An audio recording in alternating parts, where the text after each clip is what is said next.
Salut tout le monde, j'espère que vous allez bien. Aujourd'hui, petite vidéo après un certain temps d'inactivité. Vous pouvez voir derrière moi un nouveau bac. Je vous tease un petit peu. Un chalot de 100 par 40 par 40.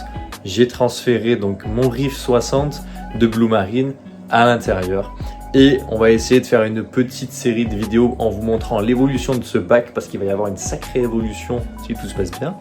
Et on va commencer ce premier épisode avec l'éclairage et notamment la Nicrou Hyper Reef 150 qui va me servir uniquement pour la partie SPS de ce bac qui sera décomposée en deux parties bien distinctes, une partie LPS à droite et une partie SPS à gauche. Et donc Nicrou qui m'accompagne sur ce projet en m'aidant à financer cette rampe. Donc voilà, petite vidéo de présentation. Vous allez voir, c'est plutôt sympathique.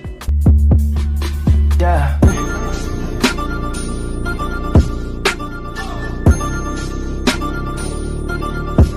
Et donc comme vous avez pu le voir du coup dans les quelques images, on vient avoir trois pads ici bien distincts, trois pads de 50 watts, ce qui fait qu'en additionnant le tout, on arrive à 150 watts. Et ça va me permettre, juste ici derrière, sur ce plateau-là, d'avoir un par relativement élevé. Il va y avoir une surface du coup de 50 par 40 par 25 d'eau à l'endroit où il y aura tous les coraux. Et en fonction de comment je peux régler la lampe, les intensités de bleu et de blanc, je vais avoir une plage assez élevée en fait de par. Je peux me retrouver facilement à faire un pic à 500-600 de par sans problème. Donc d'où le choix de cette lampe. Il y a beaucoup de bacs aujourd'hui qui sont sous-éclairés. Et en fonction de ce que vous voulez faire, là en l'occurrence je vais essayer de taper du SPS un peu plus exigeant et essayer de l'accropora, on verra bien. Donc c'est important d'avoir un par suffisamment élevé.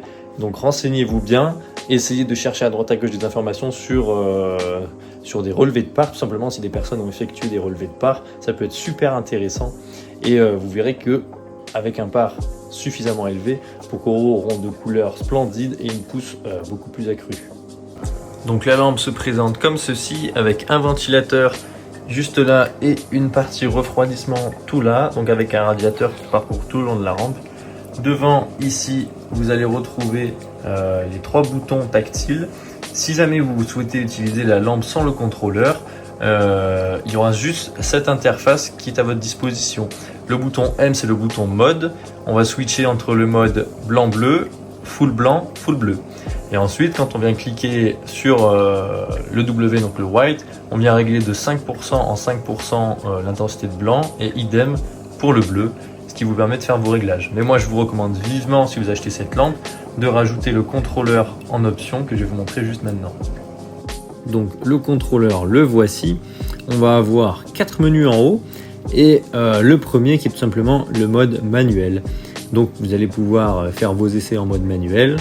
De mémoire il reste en fonction 5-10 minutes et après ça rebascule sur le mode auto si de base vous êtes sur un programme. Là on est dans le mode des programmes, on peut voir là par exemple un programme numéro 4. Là pour l'instant mes programmes sont faits un peu à l'arrache parce qu'il n'y a pas encore de coraux réellement sous la lampe, c'est un peu en rodage. Donc voilà, après c'est très simple comme vous pouvez le voir de faire un programme.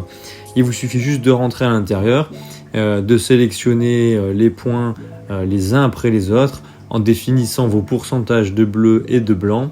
Et de ce fait, vous allez pouvoir créer des courbes vraiment comme vous le souhaitez. Bon, le mieux c'est de rester relativement simple avec un lever de soleil d'environ, je sais pas, 1 heure, une plage assez constante avec un pic, puis après une redescente progressive. Ensuite, le troisième menu, on peut voir, c'est pour switcher entre les différents programmes ou si on veut carrément se mettre en mode manuel et après on reste tout le temps en mode manuel. Mais à ce moment-là, le contrôleur n'a plus aucun intérêt, donc je vous conseille vivement de rester sur un programme.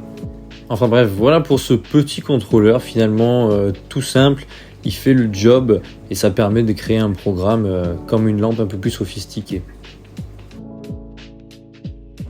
Donc je vais pas trop m'éterniser là-dessus.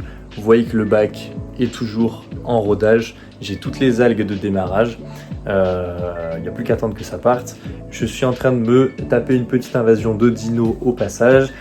J'ai commandé tout le matos pour essayer de la régler. J'ai pris un UV vachement surdimensionné. Tout ce qu'il faut, je vais mettre ça en place. On verra si j'arrive à filmer quelques plans. D'ici là, moi je vous souhaite une excellente journée ou une excellente soirée. Et on se tient très vite au courant pour la suite de ce petit chalot.